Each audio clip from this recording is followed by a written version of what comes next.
messieurs, bonsoir et bienvenue à cette émission d'Info 9. Bilan touristique estival. L'Abitibi-Témiscamingue tire son épingle du jeu. Malgré la température, comment s'est comporté le tourisme chez nous en 2009?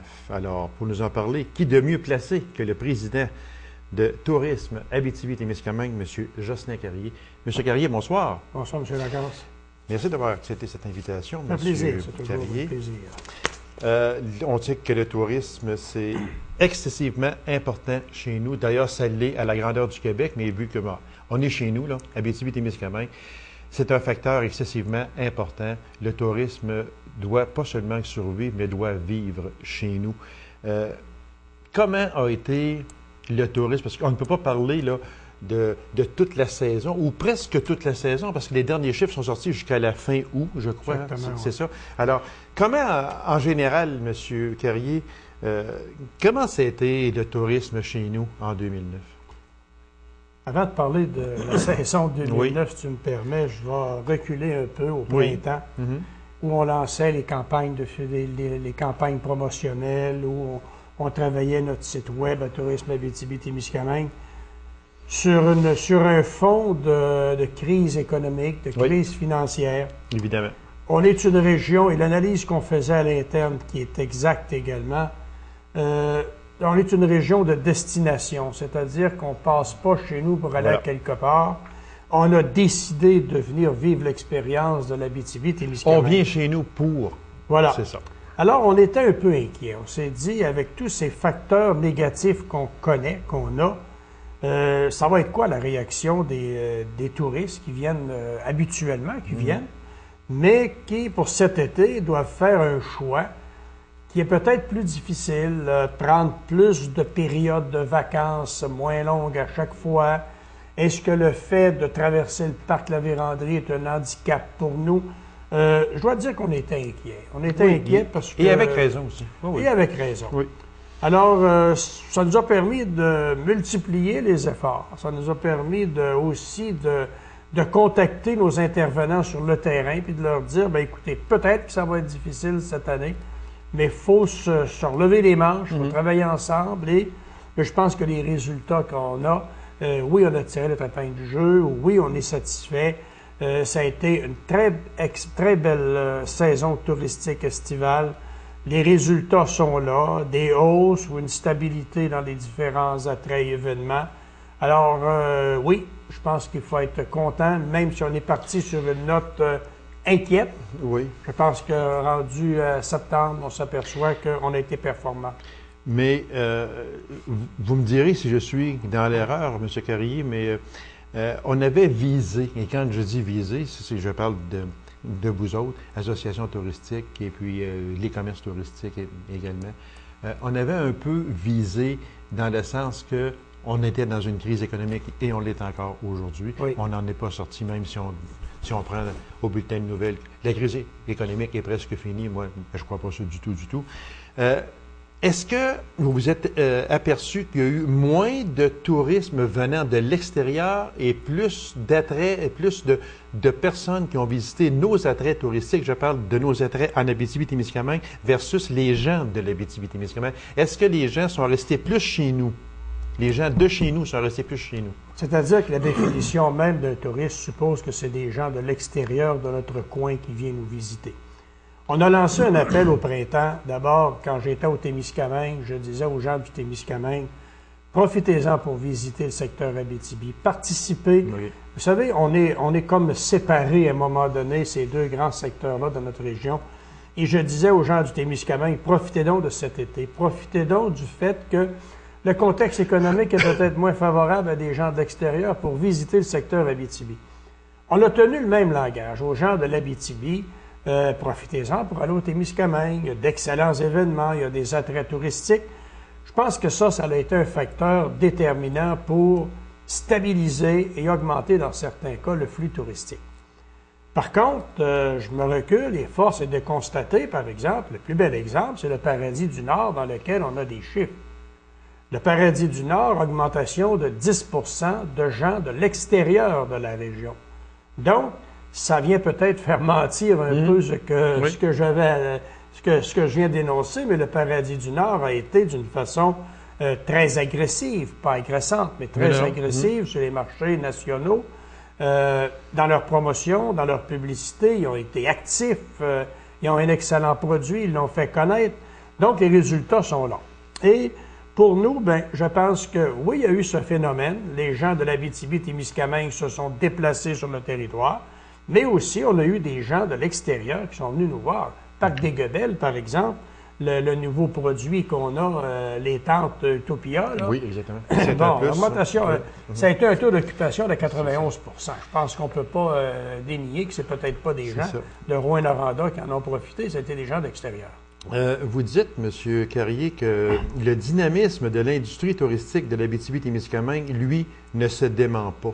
Et c'est vrai. Oui. Je pense que nos promoteurs, je pense que nos intervenants sur le terrain, nos organisateurs d'événements, ceux qui gèrent des attraits touristiques, ça ne se dément pas. Ils sont actifs, ils veulent un produit excellent, ils rénovent, ils renouvellent. Je regarde le plan de développement qui s'en vient, c'est-à-dire qui a été présenté pour la Cité de l'Art, par exemple, sur un plan de 5 ans. C'est des investissements de quelques millions de dollars. Je regarde le refuge Pajot. On peut regarder également le Paradis du Nord que je parlais tantôt. On peut parler des différents festivals dans la région. Quand on investit dans ça, M. Carrier, on investit par des subventions? Il y a de l'aide. Il y a de l'aide pour les infrastructures. Il y a de l'aide qui est donnée dans des programmes. On a encore un nouveau, pas un nouveau, il est là depuis 2 ans, un programme pour aider et soutenir les attraits et les événements, mais c'est dans des infrastructures. Il n'y a pas question de débourser de salaire là-dessus. C'est pour des infrastructures pour aider le promoteur à rendre son produit adapté à terme. Et ça, on peut avoir ça seulement du côté des organismes sans but lucratif à ce moment-là. Il est ouvert au secteur privé, mais c'est beaucoup plus difficile pour un privé d'accéder à ces programmes-là. Disons qu'il y a d'autres programmes pour le secteur privé. Par contre, oui, on a aidé des gens du secteur privé, mais ce n'est pas dans la culture du ministère du Tourisme. Je ne te parle pas de la région et de la CRE, mais ce n'est pas dans la culture du ministère du Tourisme d'aider un promoteur privé particulier s'il n'est pas incorporé, s'il n'est pas enregistré, s'il n'y a pas de business.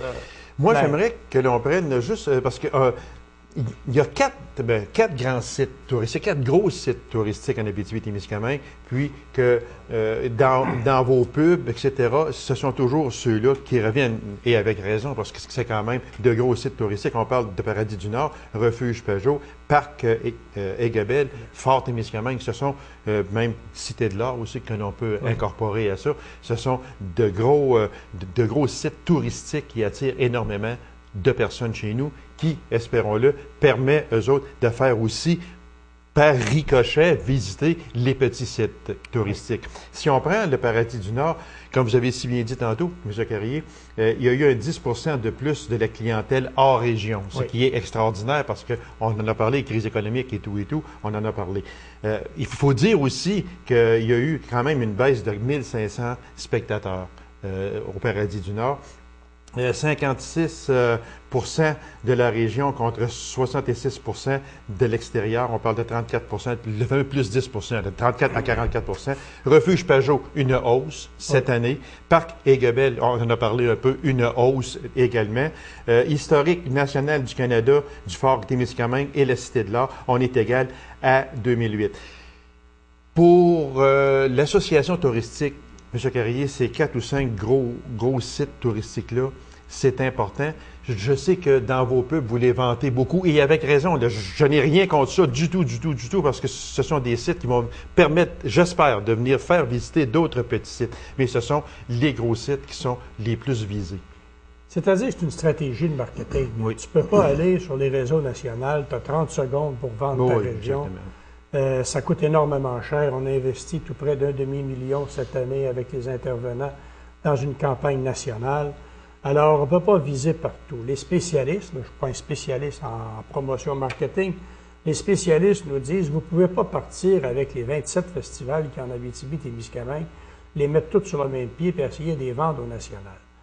On vous demande, et on pense, nous, qu'il est important de cibler 4 ou 5 gros attraits ou événements que vous avez. Exactement, oui. Et nous, le choix qu'on a fait, on l'a fait avec les intervenants du milieu. On a rencontré nos intervenants privilégiés, entre parenthèses, c'est un terme qu'on emploie, dans chacune des MRC, dans chacun des territoires. Puis on a dit, si vous aviez à aller vendre votre coin de pays, vous le feriez avec quoi?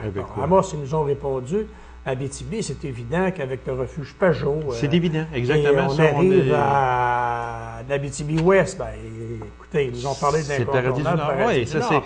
Oui, exactement. Donc, on part avec ces 5-là qui couvrent la région au complet de l'Abitibi-Témiscamingue et viennent se greffer à ça de plus petits événements, de plus petits attraits que nous avons. C'est-à-dire plus petits qui sont extrêmement importants pour nous, parce qu'ils viennent augmenter notre produit touristique, ils viennent le compléter, mais ce qu'on nous dit, et là je fais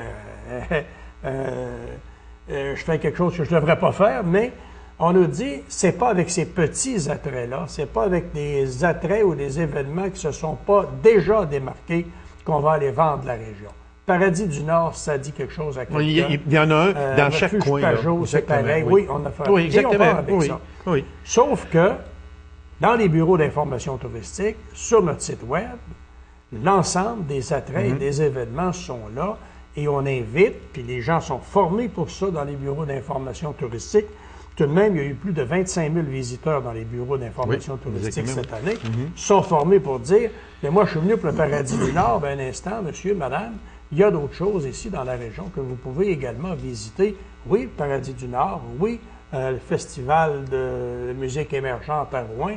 Oui, il y a d'autres événements. Oui, il y a d'autres événements. C'est sûr qu'on ne peut pas mettre tout ça dans le même panier. Non. Et puis, quand on a, comme on dit, 30 secondes pour aller... Et on nous dit faire une pizza avec tout ça, ça ne donne rien. Non, ça donne absolument rien. Et une fois que le touriste est rentré chez nous, ce sont aux promoteurs à aller chercher, ce sont aux kiosques touristiques à vanter les fruits de la région. C'est aussi notre responsabilité de le faire. Et je pense qu'actuellement, les bureaux régionaux, les bureaux locaux de le tourisme Abitibi-Témiscamingue, les bureaux qu'on a dans notre région, je pense qu'ils font bien la job, sont bien formés. Puis, expliquez-moi une chose, M. Carrier.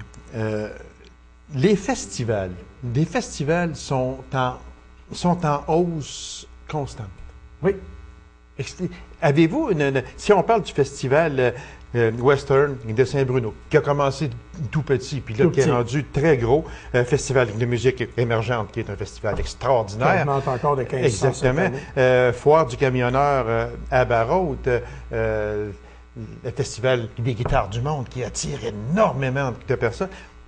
Les gens sont accrocheurs sur un festival. Je pense que c'est accrocheur, c'est quelque chose qui dure dans le temps, c'est-à-dire que c'est une fin de semaine, c'est 4-5 jours, c'est un événement qui se passe dans une région. On s'installe là. Moi, j'ai vu, en tout cas, je prends l'exemple du Rodéo du Camion, Festival Western de Gay, puis la Foire Gourmande. Tu retrouves à peu près les mêmes personnes. Okay. Tu as une clientèle de base que tu retrouves au Rodéo du Camion. Première fin de semaine à peu près du mois d'août, tu visites le camping qui a été aménagé et tu reconnais généralement ces mêmes personnes-là au Festival Western puis à la Foire Gourmande. Alors, il se crée une sorte de réseau, d'habitude, de circuit d'événements. Puis un événement, c'est parce que c'est diversifié aussi. Tu visites le Fort Témiscamingue, si tu l'as visité une fois durant l'été, il est visité. L'année d'après, il va y avoir d'autres choses de rajouter. Maintenant, pour cette année-là, c'est fait. Tandis que Festival de musique émergente, Festival Western, Show and Shine à Macamic ici, je pense que c'est proactif. L'année d'après, il va y avoir d'autres choses. L'année d'après, ça va être d'autres choses. Alors, les gens ont cet intérêt. Des guitares du monde, on a à peu près le plus bel exemple parce qu'on va chercher des guitaristes qui sont de renommée mondiale. On amène ça chez nous. Là. Exactement. Il y a même, parce que moi, je suis bien ami avec M. Vézina, Alain Vézina, et puis Alain me disait, Gaby, on va chercher des musiciens européens qui ne sont même jamais venus à Montréal. Exactement. Puis on va les chercher, puis on les amène à Rouen-Noranda. Et c'est l'attrait de la région. Ben voilà. C'est l'attrait de dire, je m'en vais dans une région au Québec qui... je je sais pas moi, c'est de donner une vocation culturelle. Et tu parles du Festival de guitare, Festival de musique émergente, Aussi, également. qui est un festival, d'après moi, qui a une très grande notoriété, bien, déjà qui a une très grande notoriété. Imagine-toi dans 5 ans, le Festival du film. Lieu d'hébergement, un taux de 60,4 %. Là, il y a eu une baisse quand même assez marquée. Juillet. Les chiffres OK. qu'on a actuellement, OK. c'est juillet. Je n'ai OK. pas les chiffres du mois d'août. On est tout de même dans les 6 tops au Québec. Au Québec, oui. Il y a une diminution. Maintenant, est-ce que c'est alarmant? J'espère que non. Je crois plutôt que le mois d'août va nous rétablir dans nos codes de popularité pour le réseau d'hébergement qu'on a ici. Moi, j'aimerais... Par contre, oui. Gaby, Oui. au niveau des campings, je peux te dire qu'il y a un manque de place C'est pour ça, nos c'était itinérants. plein, oui, c'était plein. Moi, j'aimerais revenir sur les attraits touristiques, et très vitement, par exemple. On a parlé de gros attraits touristiques. Il y a les petits attraits touristiques qui ont beaucoup de misère. Il ne faut pas s'en cacher, là. Oui. Ils ont de la misère. Moi, j'en connais qui vont avoir une baisse de 35 cette année. C'est énorme, 35 Oui. Quand on vit avec ça 3 mois par année, c'est vraiment... Est-ce qu'il n'y a pas lieu d'aider ces petits sites touristiques-là, que ce soit à but lucratif ou non lucratif? Est-ce qu'on peut aider à ces attraits touristiques-là, leur venir en aide? On peut aider de 2 façons. La première façon, c'est si nous avons une entente spécifique, comme on a eu il y a 5 ans, je pense, une entente spécifique qui est gérée par la région, dont les sommes sont disponibles. Et là, les critères de sélection de ces projets-là sont laissés à un comité de gestion régional qui, elle, établit ses priorités. On a aidé dans le passé relativement généreusement certains promoteurs privés. On l'a fait. Actuellement, il y a un autre programme, je te parle de ces 2 programmes-là qui nous touchent personnellement en tourisme. Il y a un autre programme qu'on parle d'une entente de partenariat où le ministère du Tourisme met de l'argent disponible, la CRE met de l'argent disponible et Tourisme Abitibi-Témiscamingue met aussi de l'argent disponible. Mais ce n'est pas un fonds. Okay. Les critères sont déterminés par le ministère pour être capable d'investir. Mais on l'a fait. On le fait encore avec un secteur privé, avec un privé cette année. Et je dois te dire que le ministère s'est retiré. La CRE dit, nous, on ne peut pas parce que c'est un promoteur privé. Et nous, Tourisme Abitibi-Témiscamingue, on a embarqué dans ce projet-là. Il n'y en a pas beaucoup. Il y en a pour des infrastructures et pour des infrastructures. Est-ce qu'il y a d'autres programmes qui viennent soutenir? Il y a toujours Emploi Québec, il y a les emplois d'été pour les étudiants. Mais le promoteur lui-même, qui est toujours celui qui met l'argent, c'est toujours celui qui, si ça va bien, qui a les profits aussi à la fin, exactement, oui. mais aussi qui a de la misère si ça va mal. Il n'y a pas de programme directement pour soutenir l'aspect rentabilité ou salarial de ces événements-là. Monsieur Carrier, parce qu'il reste très peu de temps, formation en tourisme par le Centre local de développement Abitibi-Ouest, entre autres, le CLDAO. C'est une belle initiative, ça. Ça fait 2 ou 3 ans, je pense, que Mme Dubé est en charge de ça. Puis... Je ne vais pas m'avancer, mais je pense que ça a pris naissance en Abitibi-Ouest. Oui, exactement, c'est ça, oui. Et c'est tout en l'honneur des gens de Mme Dubé et des gens qui l'entourent pour avoir fait ça. C'est toujours dans la continuité qu'on se disait, et je te pose encore la question, Gaby, je te l'ai déjà posée, tu vas dire les radotes. Qui a dit aux gens de Montréal qu'il y avait des mouches en Abitibi? C'est nous autres. Oui, exactement. Ils ne sont jamais venus. Oui, c'est ça. Donc, c'est nous autres qui est allés faire de la promotion de ce qui est désagréable chez nous au plus haut point. Ce qu'Abitibi-Ouest a dit, quand il arrive un touriste ici, pourquoi ne pas bien l'accueillir et qu'il arrête à une station de service, il arrête dans un restaurant. Puis, il montrait surtout à être ami avec les mouches. Monsieur Carrier, en terminant, il reste... C'est toujours un effet secondaire. Exactement. Monsieur Carrier, il reste un peu d'une minute. Tourisme hivernal, parce qu'il faut en parler un peu, ça s'en vient, parce que les gens, il ne faut pas qu'ils pensent que le tourisme, c'est du mois de mai au mois d'octobre et c'est fini, là. Non. Tourisme hivernal, nos pourvoiries sont prêtes à accueillir les touristes, les clients. Les clubs de motoneige de la région sont extrêmement actifs. Oui. Le plan de réseau, de squelette de Trans-Québec a été déposé au ministère. Ils ont l'approbation à peu près de tout le monde. Je pense que ça, c'est très actif.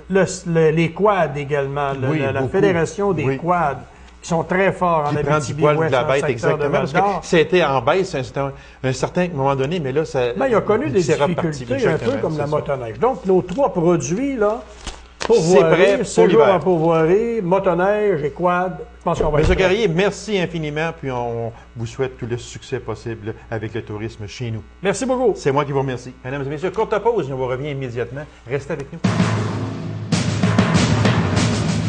À sa 2e saison comme entraîneur-chef des Conquérants de la Sarre, comment Marco Deforge entrevoit-il cette 2e saison? Alors, pour nous en parler, je le reçois, l'instructeur des Conquérants de la Sarre de la Ligue de hockey Midget 2 Nord-Bord, M. Marco Deforge. Marco, bonsoir. Salut, Gaby. Marco, quelle expérience tu retires de ta première saison versus ce qui s'en vient dans la 2e? Moi, je pense que l'année passée, à ma première saison, c'est sûr qu'on avait des objectifs, puis ça a été plus difficile parce que justement, c'était la première saison. L'expérience a rentré en ligne de compte aussi. Fait que je pense qu'on a appris beaucoup de l'année passée. En plus, qu'on a eu une saison 9 victoires, 21 défaites, je pense. Oui, mais il y a une chose, parce que je t'arrête là, Marco. Dans les 9 victoires, ça a été très difficile dans la première demi-saison, mais il me semble que ça a été mieux dans la 2e. Vous avez remporté plus, parce que vos 9 victoires sont presque arrivées dans la 2e moitié de saison. Puis, il me semble que vous avez eu des défaites qui étaient moins cinglantes aussi. C'est sûr qu'en début de saison, on a eu beaucoup de défaites par 5-6 buts. Oui. Puis quand on a commencé à monter un peu. On a eu une séquence de 7 victoires aussi. C'est ça. Puis on a fini l'année, je pense, avec 8 victoires, 7 défaites dans nos 15 derniers matchs. C'est ça. Quand on a perdu Grégory Richer aussi, vers la fin de l'année pour les Forestiers, ça a nuit un peu. Ça a fait mal. Est-ce que tu te sens plus solide à l'aube de cette 2e saison? C'est sûr, quand on regarde, Marco, il fallait que tu t'incorpores à cette ligue-là. Il fallait que tu surveilles les autres instructeurs. Le coaching, excusez le mot, le coaching n'est pas le même de ce que tu faisais avant avec ce que tu fais ou ce que tu as fait l'an passé. Te sens-tu plus en selle, comme on dit, plus solide? Oui, comme c'est une ligue complètement différente que le Midget 2C. C'est sûr qu'on a appris beaucoup, puis le bagage qu'on a eu l'année passée, c'est sûr que ça va aider. C'est complètement différent. Je ne m'attendais pas à si gros que ça. Quand tu embarques là-dedans, tu fais le saut. C'est ça qu'il y a, c'est que c'est complètement différent. Il y a eu un tournoi pré-saison, on en parlait un petit peu avant d'entrer en onde. Ça a bien été? Oui, notre première game le vendredi, on a perdu 2-1 contre Amos. Après ça, on a joué 2 games le samedi, une contre Val-d'Or, ça a fini en 1. Une contre Waskaganish, qu'eux ont gagné le tournoi. Ça a fini 3-3. Puis la dernière partie contre Val-d'Or aussi, on a perdu 2-1 en prolongation. Ce que je vois dans ça, Marco, c'est qu'il n'y a pas beaucoup de buts. Oui, c'est ça. Je pense que notre défensive puis nos gardiens, ça va être notre force cette année. Peut-être on va avoir un petit peu plus de difficultés à l'attaque. À l'attaque, mais plus fort en défensive, plus fort dans les... Je pense que c'est pour ça que ça va nous aider à rester dans le match à chaque partie. On a 5 bons défenseurs. Les 2 gardiens, c'est des vétérans. Fait que je pense que ça va bien aller ce côté-là. Le camp d'entraînement, ça a bien été. Combien de joueurs étaient invités? Oui, ça nous a surpris. 51 joueurs. C'est beaucoup plus. Les 10 dernières années, je pense que c'est le plus haut total qu'on a eu. Puis on avait 5 joueurs du Témiscamingue aussi qui sont venus. L'an passé, on n'avait personne du Témiscamingue. Est-ce que ces joueurs-là, ils vont faire l'équipe? Oui, il y a 2 joueurs d'avant, un défenseur puis un gardien qu'on avait l'année passée. On les a tous gardés. Comment on fait les premières coupures dans un camp d'entraînement? C'est sûr qu'avec la vision du jeu que toi tu as, parce que je te connais, je sais que tu es un maniaque du hockey, tout ça, puis c'est pas long à détecter si tout de suite après la première pratique ou la deuxième, tu vois, lui par exemple, lui, c'est un peu ça. Nous autres, la première pratique, on avait 2 blocs d'1 heure et demie qu'on avait divisé le groupe en deux. Fait qu'on avait 25 joueurs par groupe. OK. Puis aussitôt, la première heure, tu le vois pas mal. Les premières coupures, c'est un petit peu plus facile à faire. Juste les techniques et de plus patinage, ça va, mais plus ça va. Comme en fin de semaine, il nous restait 2 coupures à faire. Puis on a longtemps hésité jusqu'à la dernière game pour... Parle-nous de tes adjoints. Oui, là, cette année, j'ai encore Francis Lacroix qui était avec moi l'année passée. Okay. Que ça avait très bien été. Lui, il avait joué dans un conquérant. Là, on a été chercher Sébastien Rancourt, un gars qui reste à Rouen, qui a joué dans un forestier. Okay. Richard Mailloux, il revient pas. Puis Jeannot Parent comme coach des gardiens de but. Alors, c'est ça qui sont tes adjoints. Ces adjoints-là, ils te suivent au cours de la saison. Puis, est-ce que tu es un instructeur dur avec tes joueurs? D'abord, est-ce que le joueur va gagner son temps de glace? Ouais, c'est sûr que nous autres, ce qu'on veut, c'est que les joueurs ils se défoncent à chaque présence parce qu'on va avoir un club avec... On veut qu'on ait un club travaillant intense. Puis c'est sûr, chaque joueur va falloir qu'il gagne son temps de glace. Là. Nous autres, c'est ça qu'on leur a dit en début de saison. Vous voulez jouer, fait que prouvez-nous-le. Puis c'est à eux autres à déterminer leur temps de glace. Est-ce que Marco Deforge est un instructeur à caractère défensif ou offensif? Là, je pense que moi, j'aimais bien l'offensive, mais cette année, on va essayer de se concentrer plus sur la défensive. Je pense que c'est ça qui va nous faire gagner des matchs. Ça, est-ce que ça veut dire que Marco Deforge, quand il remporte une victoire de 8-7, il n'est pas trop heureux? Non, c'est jamais bien plaisant. Ben, c'est plaisant d'avoir des victoires de 8-7, c'est toujours mieux 2-1 puis 3-2. C'est sûr que c'est 2 points au classement, sauf sûr. Que vous avez accordé 6 buts. C'est sûr. J'aime mieux gagner 8-7 que perdre 3-2, là, mais c'est sûr que... Donc, Marco, tu entrevois une bonne saison, meilleure que l'an passé, un meilleur début peut-être que l'an passé? Un meilleur début, puis en général, une meilleure saison. On va avoir une équipe pas mal plus équilibrée. L'année passée, on se fiait plus sur une ligne, puis là, tout le monde marche dans le même sens. Toi, surtout avec ta deuxième année comme instructeur, en terminant très vite les objectifs des conquérants. Nous autres, je pense qu'on va finir dans le milieu du peloton, parce que je pense que notre grosse année serait l'année prochaine si tout le monde reviendrait. Puis on veut au moins passer une ronde. Là, c'est toujours plate comme l'année passée, perdre en première ronde. Marco, merci beaucoup, puis bonne saison avec les conquérants. Merci beaucoup. Alors, mesdames et messieurs, merci d'avoir été là. Il y a aussi un rendez-vous à une prochaine émission d'Info 9. Au revoir.